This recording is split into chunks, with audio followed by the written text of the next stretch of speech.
എനിക്ക് കൽക്കി ഭയങ്കരമായിട്ട് വർക്കൗട്ട് ആവാൻ കാരണം ആ ഒരു മഹാഭാരതവും എല്ലാം പിന്നെ കൂടെ കണക്ട് ചെയ്ത് ഫ്യൂച്ചറും കൂടെ ചെയ്തു. മിക്സ് അതെ. ചെയ്തിട്ട് അവര് മേക്ക് ചെയ്ത രീതി എനിക്ക് ഭയങ്കര ഇഷ്ടപ്പെട്ടു.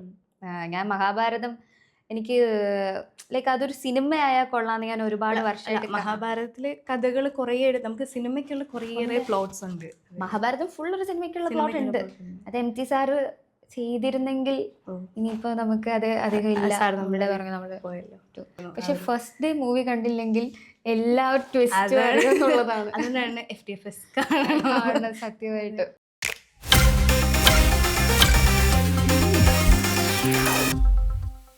സോ 2024 കഴിയാൻ ഇനി കുറച്ച് ദിവസങ്ങളേ ഉള്ളൂ.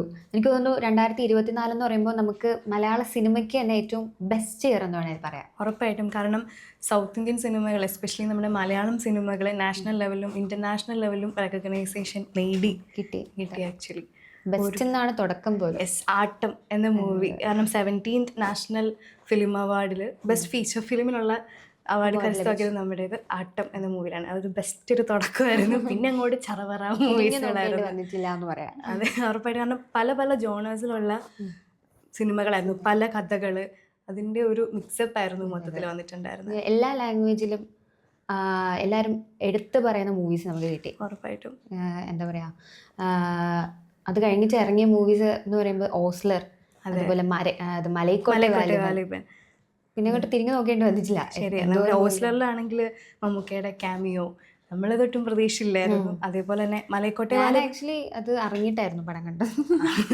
ഞാൻ എൻ്റെ ഫ്രണ്ട് തിയേറ്ററിൽ വന്നിരുന്ന എനിക്കറിയില്ലായിരുന്നു ആക്ച്വലി മമ്മൂക്കയാണെന്നുള്ളത്. ഞാനിങ്ങനെ ഇരിക്കും, ആരായിരിക്കും ദൈവം എന്നുള്ളത് എന്നോട് പറഞ്ഞു മമ്മൂക്കയായിരിക്കും. അതെന്നോട് ഫ്രണ്ട് പറഞ്ഞു. അത് ഓക്കെ. പക്ഷേ ആ ഒരു എൻട്രി ഒക്കെ ഭയങ്കര ഒരു തിയേറ്ററിലൊക്കെ ഭയങ്കര ഓളമായിരുന്നു. പക്ഷെ ഫസ്റ്റ് ഡേ മൂവി കണ്ടില്ലെങ്കിൽ എല്ലാ ട്വിസ്റ്റും അറിയാന്നുള്ളതാണ്. അതുകൊണ്ടാണ് FTFS കാണുന്നത് സത്യമായിട്ട്. പക്ഷെ അതിനകത്തുള്ള ആ പാട്ടുണ്ടല്ലോ, പണ്ടത്തെ പാട്ടുകള്, അത് ഞാൻ പണ്ടേ കേൾക്കുന്ന പാട്ടാ. പക്ഷെ ഇത് വേറൊരാള് പാടി കേൾക്കാം, വേറൊരാളുടെ ശബ്ദത്തിൽ കേൾക്കാം, പുതിയൊരു രീതിയിൽ നമ്മൾ കുറേയേറെ കവർ സോങ്സ് ചെയ്യുന്നുണ്ടല്ലോ. അപ്പൊ ആ ഒരു പണ്ടത്തെ സോങ്ങിനൊക്കെ ഇപ്പോഴും ആ ഒരു ഭംഗി ഉണ്ടെന്നുള്ളത്. പണ്ടത്തെ മൂവീസിലെ പാട്ടുകൾ തിരിച്ച് ഇപ്പോഴത്തെ മൂവീസ് ചെയ്യാന്നുള്ളത്. ലോകേഷ് പക്ഷെ വേറൊരു ടൈപ്പ് ആയിരുന്നു, ലൈക്ക് പാടുമായിരുന്നു. പാട്ടുകാരനെ മാറി ഡിഫറെന്റ്. പക്ഷെ അത് കേൾക്കാൻ ഒരു പ്രത്യേക സുഖമായിരുന്നു. അതേപോലെ മഞ്ഞുമൽ ബോയ്സിലെ കൺമണി അത് യൂസ് ചെയ്യുമായിരുന്നു. അതിലോട്ട് ഗുണ കേവിലോട്ട് പോകുന്ന ആ ഒരു രീതിയിൽ. മഞ്ഞുമൽ ബോയ്സ് എന്ന് പറയുമ്പോൾ എനിക്ക് പേഴ്സണലി എനിക്ക് കുറച്ച് കണക്ഷൻ ഉണ്ട്. കാരണം എനിക്ക് പരിചയത്തിലുള്ള എൻ്റെ കുറച്ച് ഫ്രണ്ട്സ് ഒക്കെ ചേർന്നിട്ടാണ് അതിന്റെ പ്രൊമോ സോങ് ഡയറക്റ്റ് ചെയ്തതും അല്ല, അതിന്റെ പുറകിലുള്ള വർക്ക്സ് ഒക്കെ ചെയ്തത് അവരൊക്കെയാണ്. അപ്പോൾ എനിക്കത് കാണണം എന്നുള്ളൊരു ആസ് എ ഫ്രണ്ട് അത് കാണണം എന്നുള്ളൊരു ആഗ്രഹത്തോടെ കണ്ടൊരു മൂവിയാണ്. ഒരു റിയൽ സ്റ്റോറി അല്ലേ. കാരണം ആക്ച്വലി ആ ഒരു കുട്ടേട്ടൻ എന്ന് പറഞ്ഞ റിയൽ ഹീറോയാണ്. പിന്നെ പ്രത്യേകിച്ച് മലയാളികളുടെ ആ ഒരു സുഹൃത്ത് ബന്ധത്തിന്റെ കാര്യങ്ങളും കുറച്ചുകൂടെ നമുക്ക് കണക്ട് ചെയ്യാൻ വേണ്ടിയിട്ട് പറ്റിയിട്ടുണ്ടായിരുന്നു. കാരണം സുഹൃത്തിന് വേണ്ടി എന്തും ചെയ്യും എന്നുള്ള കാര്യം. അത് ഒരു സർവൈവൽ ത്രില്ലർ ആയതുകൊണ്ട് തന്നെ ഞാൻ നന്നായിട്ട് പേടിച്ചൊരു മൂവിയാണ്. ഞാൻ ബ്രഹ്മയുഗത്തെക്കാളും പേടിച്ചു. കുറച്ച് ഇതായിരുന്നു ഓരോ സീൻസ് ആയാലും. നമ്മൾ അതിനകത്ത് പെട്ടെടുക്കുന്ന പോലെ എനിക്ക് നമുക്ക് ശ്വാസം മുട്ടൽ എങ്ങനെയും രക്ഷപ്പെട്ടാൽ മതി എന്നുള്ള രീതിയായിരുന്നു അത്രയും. പിന്നെ അതേപോലെ എനിക്ക് ഉള്ളൊഴുക്ക് മൂവി, കാരണം ഉർവശി മാമിന്റെയും അതേപോലെ പാർവതി തിരുവോത്തിന്റെ രണ്ടുപേരും കൂടെ അങ്ങോട്ടും ഇങ്ങോട്ടും മത്സരിച്ച് അഭിനയിച്ചു എന്ന് പറഞ്ഞു. കാരണം ആ ഒരു സിനിമ കണ്ടുകൊണ്ടിരിക്കുന്ന സമയത്ത് എനിക്ക് മനസ്സിൽ ഭയങ്കര കനമായിരുന്നു. കാരണം അത് ഇറങ്ങി കഴിഞ്ഞിട്ട് എനിക്കത് മാറിയില്ല, ഭയങ്കരമായിട്ട് ഹോണ്ട് ചെയ്യുമായിരുന്നു ആ ഒരു സിനിമ. അത്രയും ഭംഗിയായിട്ട് ആ മൂവിയിൽ അഭിനയിച്ചവര് പോലും ആ ഒരു മനസ്സിലുണ്ടായിരുന്നിരിക്കാം. കാരണം ചിരിക്കാൻ പോലും ഒരു മറന്നുപോയായിരുന്നു. അതെ അതെ അതെ, എനിക്ക് ഭയങ്കര ബുദ്ധിമുട്ടായി പോയി ആ ഒരു സിനിമ കണ്ടോണ്ടിരുന്ന സമയത്ത് തന്നെ മനസ്സിലൊരു വിഷമമായിരുന്നു. പിന്നെ അതേപോലെ എനിക്ക് സത്യം പറഞ്ഞു കഴിഞ്ഞാൽ ഭയങ്കര മനസ്സിൽ വിഷമം വന്നിരിക്കുന്ന സമയത്ത് പോയി കാണാൻ പറ്റിയ ഒരു മൂവിയാണ് നെയ്യഴകൻ എന്ന് പറഞ്ഞത്. കാരണം നമ്മൾ ഈ സിനിമയൊക്കെ കാണാൻ പോയി കഴിയുമ്പോഴത്തേക്കും മൊത്തം അടി കുത്ത് അങ്ങനെ ഫൈറ്റ് കാര്യങ്ങളൊക്കെ ആയിട്ട് എന്തെങ്കിലും പ്രശ്നങ്ങളൊക്കെ കാണും. പക്ഷെ എനിക്ക് നെയ്യഴകൻ ഞാൻ സത്യം പറഞ്ഞു കഴിഞ്ഞാൽ ചെന്ന് കണ്ടു കഴിഞ്ഞപ്പം ഞാൻ എന്തെങ്കിലും പ്രശ്നമൊക്കെ ഉണ്ടായിരിക്കും, എവിടെയെങ്കിലും ഉണ്ടായിരിക്കും, എന്തെങ്കിലും ഉണ്ടായിരിക്കും എന്നൊക്കെ വിചാരിച്ചു. പ്രശ്നം വരും പക്ഷെ പ്രശ്നമൊന്നും വന്നില്ല. പക്ഷെ അത് 96ന്റെ ഡയറക്ടർ ആയതുകൊണ്ട് തന്നെ നമുക്ക് ഒരു ഫീൽ ഗുഡ് അറിയാം. അതെ അതെ, കാർത്തിക് ക്ലൈമാക്സിൽ വരെ ഞാൻ പ്രതീക്ഷിച്ചു നടക്കും. ഭയങ്കര മനസ്സ് നിറച്ചൊരു സിനിമയായിരുന്നു. നല്ലൊരു അതിലെ പാട്ടാണെങ്കിലും എല്ലാം ഭയങ്കര ഒരു എപ്പോഴും ഇങ്ങനെ ചില്ലായിട്ട് ഇരിക്കുക, ഒരു പീസ്ഫുൾ. അതെ, നമുക്ക് അതേപോലെ നൊസ്റ്റാൾജിയ കൊണ്ടുവന്നതാണ് പല്ലുട്ടി 90s കിഡ്സ് എന്ന് പറഞ്ഞത്. അയ്യോ, അത് നമ്മുടെ കുറേയേറെ നൊസ്റ്റാൾജിയ നമുക്ക് തന്നു. ആക്ച്വലി 90s കിഡ്സിന് മാത്രം ആയിരുന്നില്ല അത്, ഉറപ്പായിട്ടും നമ്മളെ ഏർലി 2Ks ഒരുപാട് ഉറപ്പായിട്ടും കണക്ട് ആയിട്ടുണ്ടായിരുന്നു. സൈജു കുറുപ്പാണെങ്കിലും അതേപോലെ അർജുൻ അശോകനായിരുന്നല്ലോ, അവർ രണ്ടുപേരും ആയിരുന്നല്ലോ. ബാലു വർഗീസും അർജുൻ അശോകനും സൈജു കുറുപ്പും എല്ലാരും ആ കുട്ടികളെ എടുത്ത് കുട്ടികളെ അവരുടെ രണ്ടുപേരുടെയും performance master da Vinci, master Neeraj, അങ്ങനെ എന്തോ നീരജ് എന്നാണ് പേര്. ശരിക്കും ആ ഒരു ചെരുപ്പിന്റെ ആ സാധനം മറ്റേ റബ്ബറിന്റെ അത് വെച്ചിട്ട് സൈക്കിൾ വണ്ടി ഉണ്ടാക്കുന്നത് അത് ഞാൻ സത്യം പറഞ്ഞ് ഉണ്ടാക്കിയിട്ടില്ല. എനിക്ക് പക്ഷെ കൂടുതൽ കണക്ട് ആയത് നമ്മുടെ റെസ്ലിംഗിന്റെ പിന്നെ അങ്ങനത്തെ കുറെ കാര്യങ്ങളുണ്ട് അതിനകത്ത്. അതൊക്കെ നമ്മളും കുഞ്ഞിലെ ചെയ്തിട്ടുള്ള കാര്യങ്ങൾ തന്നെയാണ്. ഭയങ്കരമായിട്ട് കണക്ട് ആവുന്ന കാര്യങ്ങളായിരുന്നു. അതേപോലെ എനിക്ക് അഡിഗോസ് അമിഗോസ്, സുരാജ് വഞ്ഞാറമൂടിന്റെയും ആസിഫ് അലിയുടെയും ഭയങ്കരമായിട്ട് ഞാൻ ചിരിച്ച്, മീൻസ് ഭയങ്കരമായിട്ട് എനിക്ക് ചിരിച്ച് കണ്ട ഒരു സിനിമയാണ്. സുരാജ് ഏട്ടൻ ഈ വർഷം ഒരുപാട് നിറഞ്ഞു നിൽപ്പുണ്ട്. ഉറപ്പായിട്ടും ഒത്തിരി സിനിമകളിൽ ഡിഫറെന്റ് ക്യാരക്ടേഴ്സ് ആയിരുന്നു. അതെ, അതേപോലെ ഈ വയലൻസിന്റെ ഇത് കാര്യം പറയുമ്പോൾ കില്ല് എന്നെ ഭയങ്കരമായിട്ടും പേടിപ്പിച്ചൊരു മാർക്കോ ആണ് ഏറ്റവും വയലൻസിന്റെ ഇത് പറയുന്നത്. പക്ഷെ എനിക്ക് കുറച്ചുകൂടെ എനിക്ക് ഇമോഷണലി കുറച്ചുകൂടെ കണക്ട് ആയത് എനിക്ക് കില്ലായിരുന്നു. കാരണം അതിൽ അങ്ങനെ ഇവനെ കൊന്നേ പറ്റൂ എന്നുള്ള രീതിയിൽ എന്നെ കൊണ്ടെത്തിച്ചത് കില്ലിന്റെ. എനിക്ക് പക്ഷെ പൊതുവേ ഇടിപ്പടങ്ങൾ പേഴ്സണലി ഭയങ്കര ഇഷ്ടമാണ്. പക്ഷേ കില്ലിന്റെ എനിക്ക് പറ്റിയൊരു പ്രശ്നം എന്തായിരുന്നു, എനിക്ക് ഹിന്ദി അറിയില്ല, സബ്ടൈറ്റിൽ പ്രതീക്ഷിച്ച പോയത്. പക്ഷേ ഇമോഷണൽ കണക്ഷൻ ലൈക്ക് അവർ കാണിക്കുന്ന ആക്ഷൻസിൽ എനിക്ക് മനസ്സിലായെന്നല്ലാണ്ട് അവർ പറയുന്നത് എന്താ ഒന്നും എനിക്ക് മനസ്സിലായിട്ടില്ല. അപ്പം മാർക്കോ എനിക്ക് തോന്നുന്നു വയലൻസ് ആണ് മെയിൻ. എനിക്ക് ഭയങ്കര, ഞാൻ തിയേറ്ററിൽ നിന്ന് സത്യം പറഞ്ഞ കാരണം എനിക്ക് ദൈവമേ എന്തിനു വന്നിരുന്ന് കണ്ടു എന്ന് ഞാൻ വിചാരിച്ചു. കാരണം കുട്ടികളൊന്നും കാണാതിരിക്കുന്ന നല്ലത്. പിന്നെ അതില് ജഗദീഷിന്റെ പെർഫോമൻസ്, ജഗദീഷ് ഈ ഒരു വർഷം എന്ന് പറഞ്ഞിട്ടുണ്ടെങ്കിൽ ഒരുപാട് ഫാലിമി ആണെങ്കിലും അതേപോലെ ഈ മാർക്കോയിലാണെങ്കിലും ഒരു ഡിഫറെന്റ് ക്യാരക്ടേഴ്സിലാണ് വന്ന് അഭിനയിച്ചു പോയത്. ഭയങ്കര ഒരു ജഗദീഷ് ഒരുപാട് വർഷങ്ങളോളം കോമഡി ക്യാരക്ടേഴ്സ് ചെയ്ത ഒരാളായിരുന്നു. പക്ഷെ നമുക്ക് അന്നേ അറിയാം ആളെല്ലാ ടൈപ്പും എടുക്കും. പക്ഷെ ഒരു പെട്ടെന്നൊരു ജമ്പായിരുന്നു. പല ഡിഫറെന്റ്, ഇപ്പം നെഗറ്റീവ് ആയാലും അല്ലാണ്ടുള്ള ക്യാരക്ടർ റോൾസ് ആയാലും ചേരുന്ന മീൻസ് പുള്ളി അത്രയ്ക്കും ഫിലിമിൽ ഭയങ്കര ഇൻവോൾവ് ആയിട്ടുള്ള ഒരാളാണ്. കാരണം പുള്ളി തന്നെ പറഞ്ഞിട്ടുണ്ട്, ഇനി കാണാൻ ലാംഗ്വേജിൽ എല്ലാ ലാംഗ്വേജിലുള്ള മൂവീസ് ഫസ്റ്റ് ഡേ ചെന്ന് കാണുന്ന ഒരു വ്യക്തിയാണ് ജഗദീശൻ. അപ്പൊ അതിൻ്റെതായ വർക്കിലും കാണാൻ പറ്റുന്നുണ്ട്. കാരണം അത്ര എക്സ്പീരിയൻസ് ഉണ്ട്. അതേപോലെ മലൈക്കോട്ടെ വാലുബൻ കോംബോ ആയിരുന്നു. ലിജോ സാറിന്റെ മൂവീസ് എല്ലാത്തിനും ഒരു പൊതു സ്വഭാവം ഉണ്ട്. അതെ, എല്ലാത്തിനും ഒരു വ്യത്യാസമുണ്ട്, ഒരു ചെയ്യുന്ന രീതിയിൽ ഡിഫറൻസ് കാണാൻ നമുക്ക് പറ്റും മറ്റു ഡയറക്ടേഴ്സിൽ നിന്നിട്ട്. അപ്പോ എന്നാലും മലൈക്കോട്ടെ വാലിബൻ ഒരുപാട് നമ്മൾ പ്രതീക്ഷിച്ചൊരു മൂവിയാണ്. എനിക്ക് പേഴ്സണലി ഭയങ്കരമായിട്ട് ഇഷ്ടപ്പെട്ടു. അതിന്റെ കഥയിലെ ആ ഒരു മീൻസ് ആ ഒരു വളർത്തച്ഛനുണ്ടല്ലോ, ആളത്രയും പക ഉള്ളിൽ ഇങ്ങനെ കൊണ്ട് നടന്നിട്ട് മകനെ ആ ഒരു രീതിയിൽ കൊണ്ടെത്തിക്കുക എന്ന് പറയുമ്പോൾ നമ്മൾ പ്രതീക്ഷിക്കില്ല.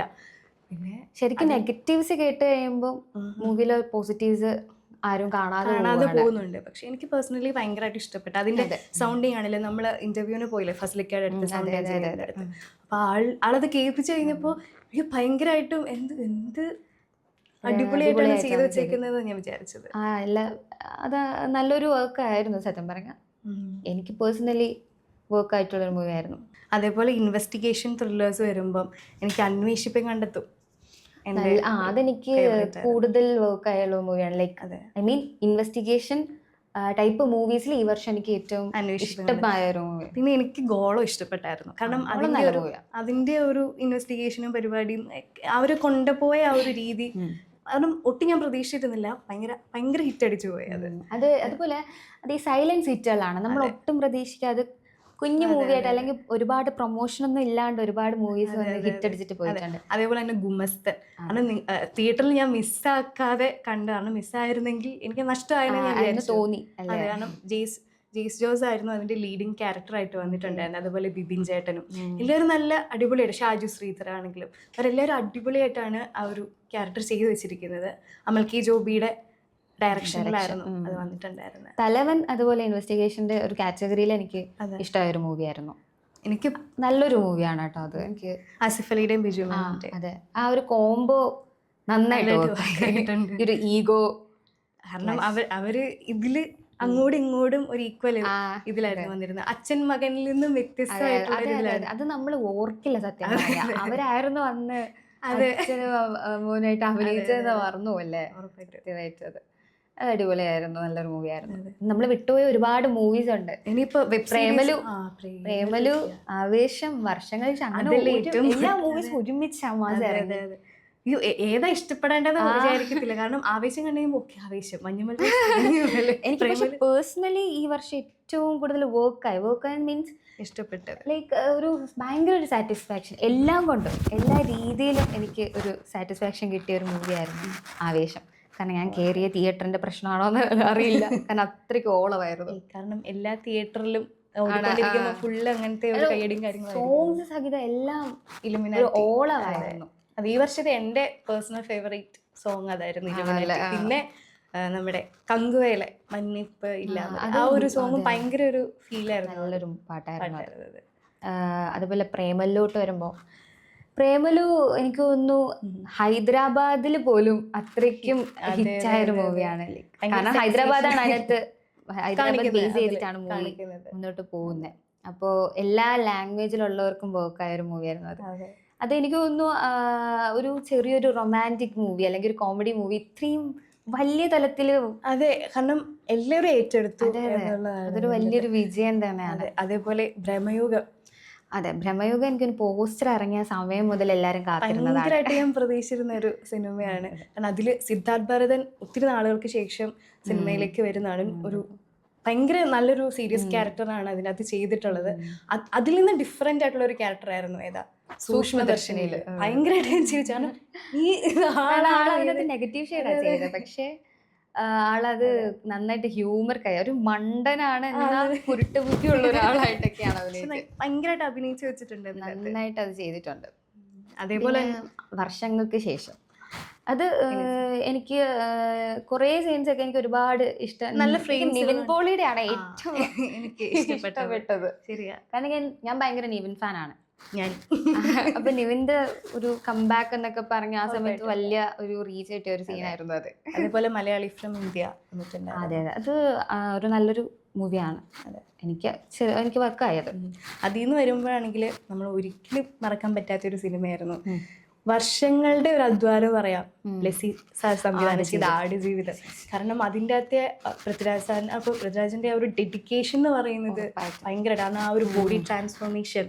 പിന്നെ അതേപോലെ തന്നെ അതിലെ മേക്കപ്പ് ആർട്ടിസ്റ്റ് രഞ്ജിത്ത് അമ്പാടി നമ്മുടെ ഇന്റർവ്യൂവിന് വന്ന സമയത്ത് നമ്മളോട് പറഞ്ഞിട്ടുണ്ടായിരുന്നു. കാരണം അത്രയും, കാരണം ആ ഒരു പെയിൻ അവിടെ ഉണ്ട്. മീൻസ് ശരിക്കുള്ള ഒരു പെയിൻ ഉള്ള സമയത്താണെങ്കിൽ പോലും ഇങ്ങനെ മേക്കപ്പ് ചെയ്തത് എന്നാണ് പറഞ്ഞത്. അത്രയും റിയലി അവരത് എക്സ്പീരിയൻസ് ചെയ്തു. രഞ്ജിത്ത് സാർ തന്നെയാണ് കങ്കുവയും ചെയ്തതല്ല. അതെ അതെ, കങ്കുവയിലെ മേക്കപ്പ് ഒക്കെ കാണാനും ഒരു ഭംഗിയായിരുന്നു. അപ്പക്കലിപ്റ്റോ അതായിരുന്നു, ആ ഒരു മോഡലിലായിരുന്നു ചെയ്തു വെച്ചിട്ടുണ്ടായിരുന്നത്. കാരണം അത്രയും ആർട്ടിസ്റ്റുകളെ മേക്കപ്പ് ചെയ്ത് ഭയങ്കര ഒരു പക്ഷെ അത് നല്ലൊരു രസമുണ്ടായിരുന്നു. ആ ഒരു ടാറ്റു പോലെയുള്ള വർക്കൊക്കെ. എനിക്ക് കങ്കുവയുടെ ആ ഒരു കഥാപാത്രം എനിക്ക് ഭയങ്കര ഇഷ്ടമായി. അത് നന്നായിട്ട് സൂര്യ സാർ ചെയ്തിട്ടുണ്ട്. ഉറപ്പായിട്ടും ക്യാരക്ടർ വൈസ് അത് നല്ലപോലെ ചെയ്തിട്ടുണ്ട്. സൗണ്ടിന്റെ എന്തോ പ്രോബ്ലം വന്നതിന്റെ പേരിൽ ഒരുപാട് പ്രശ്നങ്ങൾ വന്നിട്ടുള്ളത്. പക്ഷെ സാരല്ല, സൂര്യ സാരല്ല, അടുത്ത മൂവി വരുന്നുണ്ട് ഇനി. അതേപോലെ നമ്മുടെ കുഞ്ചാക്കോ ബോബന്റെയും അമൽ നീരദിന്റെയും ജ്യോതിർമയുടെയും ബൊഗേൻവില്ലയ്ക്ക് ഞാൻ കാത്തിരുന്ന് കണ്ടൊരു മൂവിയാണ്. ഞാനത് ട്രെയിലർ വന്നത് മുതൽ എനിക്കത് കാണണമെന്ന് ഭയങ്കര ആഗ്രഹമായിട്ട് പോയത് കണ്ടു. എനിക്ക് ഭയങ്കര എക്സ്പെക്ടേഷൻസ് ഉണ്ടായിരുന്നു. അത് കണ്ടിട്ട് എനിക്ക് തോന്നുന്നു എൻ്റെ ഫ്രണ്ട്സൊക്കെ, എൻ്റെ ദുബായിലുള്ള എൻ്റെ ഒരു ഫ്രണ്ട് ഉണ്ട്, അവളെ എന്നെ വിളിച്ചിട്ട് എനിക്ക് ഉറക്കം വരുന്നില്ല, എൻ്റെ എന്തോ കുറച്ചു നേരം സംസാരിക്കും, എനിക്ക് പേടിയാവുന്നു എന്നൊക്കെ പറഞ്ഞു. അല്ല, സത്യമായിട്ട് അത് പേടിയാവും. അത് ശരിക്കും ഹോണ്ട് ചെയ്ത് നിൽക്കും. ഒരു കാറ് പോകുമ്പോൾ തന്നെ ഇപ്പൊ പേടിയാന്നൊക്കെ. അത് നല്ലൊരു മൂവിയായിരുന്നു. പിന്നെ എനിക്കതിൽ തോന്നിയ കാര്യം കുറച്ചും കൂടെ നേരത്തെ അത് ട്വിസ്റ്റ് കുറച്ചും കൂടെ നേരത്തെ അറിഞ്ഞ് കുഞ്ചാക്കോ ബോബന്റെ ക്യാരക്ടറിന്റെ ആ ഒരു സസ്പെൻസ് കുറച്ചും കൂടെ നേരത്തെ അറിഞ്ഞതായിട്ട് ലേറ്റ് ആക്കുമായിരുന്നെങ്കിൽ അതിന്റെ ഒരു ആകാംക്ഷ വന്നേനെ. എന്നാലും അടിപൊളിയാണ് മൂവി. അതേപോലെ ജ്യോതിർമയി മാമിന്റെ ആയാലും പെർഫോമൻസ് ഉറപ്പായിട്ടും അടിപൊളിയുണ്ടായിരുന്നു. ഒരു പുതിയ ന്യൂ സ്റ്റൈൽ ഡാൻസ് ഒക്കെ ചെയ്തു. അതെല്ലാരും എടുത്തു. അതെ. അത് ഭയങ്കര വൈറലായിരുന്നല്ലോ. അതേപോലെ തന്നെ ആഷിക് കപൂറിന്റെ റൈഫിൾ ക്ലബ്. കാരണം അതെന്ന് പറഞ്ഞു കഴിഞ്ഞാൽ മൾട്ടി സ്റ്റാർസ് ആയിരുന്നു അതിൻ്റെ അകത്തുണ്ടായിരുന്നത്. ഓൾഡ് ജനറേഷൻ തൊട്ട് മീൻസ് ഒത്തിരി മിക്സപ്പ് ആയിട്ടുള്ള ഒരു ജനറേഷന്റെ ഒരു വർക്കായിരുന്നു അത്. ആഷിക് കപൂറിൽ സിനിമാറ്റോഗ്രാഫിയും ഡയറക്ഷനും എല്ലാം ചെയ്തതായിരുന്നു. അപ്പൊ എനിക്ക് ഭയങ്കര പ്രതീക്ഷ ഉണ്ടായിരുന്ന ഒരു സിനിമയായിരുന്നു. പ്രതീക്ഷ അന്ന് തോക്കൊക്കെ വെച്ചിട്ടുള്ള ഒരു പരിപാടിയൊക്കെ നല്ല രസമുണ്ടായിരുന്നു. ഓരോ സീൻസും ഭയങ്കര അതിന്റെ മേക്കിംഗ് ആ ടൈപ്പ് മൂവീസ് എനിക്ക് ഭയങ്കര ഇഷ്ടം personally. Hanumankind rapper. Yes, Hanumankind fans ആണ് ഇപ്പം. അതേപോലെ അതിന്റെ ഇന്റർവ്യൂസിലൊക്കെ പറയുന്നുണ്ട് മറ്റേ പുഷപ്പ് ഒക്കെ എടുത്തിട്ടാണ് ഓരോ ഷൂട്ടിന് മുന്നേ ഒരു 50 പുഷപ്പ് എടുത്തിട്ടാണ് പൊന്നമ്മ ബാബു ഇന്റർവ്യൂ ചെയ്തു. പൊന്നമ്മ ചേച്ചി അതിന്റെ അകത്തൊരു കിടിലൻ ഒരു പെർഫോമൻസ് ചെയ്ത് വെച്ചിട്ടാണ് പോയത്. ഇപ്പൊ വിജയരാഘവൻ സാർ ഉണ്ടായിരുന്നു. വിജയരാഘവൻ സാറിന്റെ കാര്യം പറഞ്ഞപ്പോഴാണ് കിഷ്കിന്ധാ കാണ്ഡത്തില്. യെസ്, അത് നമ്മൾ ഈ വർഷം ഒരിക്കലും ഇനി കണ്ടിട്ടില്ലാത്തവരുണ്ടോന്ന് അറിയില്ല, അത് കാണണം. കാരണം അത് എനിക്ക് അങ്ങനെയുള്ള സിനിമകൾ പ്രേക്ഷകർ ഏറ്റെടുക്കുന്നു എന്നുള്ളത്. കാരണം ഓഡിയൻസിന്റെ ആ ഒരു ആസ്വാദന രീതികൾ മാറി തുടങ്ങി. മലയാള സിനിമയുടെ മേക്കിംഗ് രീതി മാറി ഉറപ്പായിട്ടും. അത് ഒരുപാട് വെറൈറ്റീസ് അവര് ട്രൈ ഔട്ട് ചെയ്യുന്നു എന്നുള്ളൊരു കാര്യമുണ്ട്. അപ്പൊ ആ കാര്യത്തിൽ അതിന്റെ ഒരു തെളിവാണ് ആക്ച്വലി 2024 എന്ന് പറയുന്നത്. അത് നമ്മുടെ ഇവിടെ ഉള്ള വർക്ക്സ് ഒക്കെ പുറത്തുനിന്നുള്ളവർക്ക്, ലൈക്ക് പുറത്ത് മീൻസ് വേറെ ലാംഗ്വേജിലുള്ളവരുടെ അടുത്ത് ഏറ്റെടുക്കുന്നു എന്നുള്ളൊരു കാര്യമുണ്ട്. അത് തന്നെ ഏറ്റവും വലിയൊരു. ഇപ്പം വെബ് സീരീസ് നോക്കണമെങ്കിൽ 1000 Babies ഇറങ്ങി. ഉറപ്പായിട്ടും അത് നജീം കോയ സാറിന്റെ എടുത്തായിരുന്നു. അപ്പൊ അതില് സാറ് പറഞ്ഞിട്ടുണ്ടായിരുന്നു എന്തുകൊണ്ട് മലയാളം മൂവീസ്, നീന ഗുപ്ത മാമിന്റെ അടുത്ത ഒരു ഇന്റർവ്യൂല് പറഞ്ഞിട്ടുണ്ടായിരുന്നു എന്തുകൊണ്ട് മലയാളം മൂവീസ് കൂടുതലും നല്ല കഥകൾ അവിടെ നിന്ന് വരുന്നു എന്ന് പറഞ്ഞപ്പോ നീന ഗുപ്ത മാം പറഞ്ഞു ഒബ്വിയസ്ലി അവിടുത്തെ എഡ്യൂക്കേഷൻ ആണെന്ന് പറഞ്ഞു. കാരണം മാം അവിടെ നമ്മുടെ ഷൂട്ടിന്റെ സമയത്ത് വണ്ടി ഓടിച്ചിങ്ങനെ പോകുന്ന സമയത്ത് ഫുൾ ഇൻസ്റ്റിറ്റ്യൂഷൻസ് ആണ്, എഡ്യൂക്കേഷൻ ഇൻസ്റ്റിറ്റ്യൂഷൻസ് ആണ് കാണുന്നത് എന്ന് പറഞ്ഞു. കാരണം ആ ഒരു കഥയുടെ പ്ലോട്ട് നമ്മൾ നോക്കുകയാണ്, ഇപ്പൊ 1000 Babiesന്റെ കഥയുടെ പ്ലോട്ട് നോക്കുകയാണ്, നമ്മൾ ഒരിക്കലും പ്രതീക്ഷിക്കാത്ത എനിക്ക് തോന്നുന്നു ആ സമയത്ത് എല്ലാവരും പറഞ്ഞ ഏക കാര്യം ഇത് ട്രൂ സ്റ്റോറിയാന്ന് മാത്രമേ പറയരുത്. റീല് വന്നിട്ടുണ്ടായിരുന്നു ആ ഇന്ന വർഷം തൊട്ട് ഇന്ന വർഷം വരെ ജനിച്ചിട്ടുള്ളവരുടെ അവസ്ഥ. കാരണം അവരൊക്കെ പേടിച്ചിട്ടുണ്ടാവില്ലേ, നമുക്ക് പറയാൻ പറ്റില്ല എന്തൊക്കെയായിരിക്കും. പക്ഷെ അതൊരു റെവല്യൂഷൻ ആയിരുന്നു. അതെ, അതിന്റെ ബാക്കിൽ ഒരു വലിയൊരു വിപ്ലവം ഉണ്ട്. അതെ, ഇനി അതിന്റെ നെക്സ്റ്റ് സീസൺ നമ്മൾ വെയിറ്റിംഗ് ആണ്. ഉറപ്പായിട്ടും വെയിറ്റിംഗ് ആണ്. അതേപോലെ ഇനി ARMലേക്ക് വരാണെങ്കിൽ അജയന്റെ രണ്ടാം മോഷൻ, ടൊവിനോ തോമസിന്റെ നല്ലൊരു പെർഫോമൻസ് ആയിരുന്നു. കുറെ കാലമായിട്ട് കേട്ടിരുന്ന ഒരു പടമായിരുന്നു അത് റിലീസ് ആയ ഒടുവിൽ. അത് നല്ലൊരു മൂവിയാണ്. അതിലെ സുരഭിയുടെ ക്യാരക്ടർ എടുത്തു പറയേണ്ട ഒന്നായിരുന്നു. പാട്ടൊക്കെ ഭയങ്കര ഹിറ്റ് ആയിരുന്നു. ഉറപ്പായിട്ടും അത് വെച്ച് ഒരുപാട് അത് മാത്രമല്ല മറ്റേ അങ്ങുവാന കോണിലേക്ക് എല്ലാവരും പാടി നടക്കുന്നുണ്ട്. അതിന്റെ റീൽസ് രണ്ട് രീതിയാണ്. അങ്ങുവാനക്കോണിൽ എല്ലാരും പാടുന്നു, മറ്റേതെല്ലാവരും റീൽസ് ചെയ്യുന്നു. പക്ഷെ രണ്ടും അടിപൊളി പാട്ട്, എനിക്ക് ഭയങ്കര ഇഷ്ടമുള്ള. അതെ, നമ്മള് പിന്നെ റിപ്പീറ്റ് കേൾക്കുന്ന ഒരു പാട്ടുകളായിരുന്നു. പിന്നെ നമ്മുടെ മലയാള സിനിമയിൽ കുറെ ഈ ഒരു ഇയർ ഇല്ലാതിരുന്ന ഒരാള് DQ ആയിരുന്നു.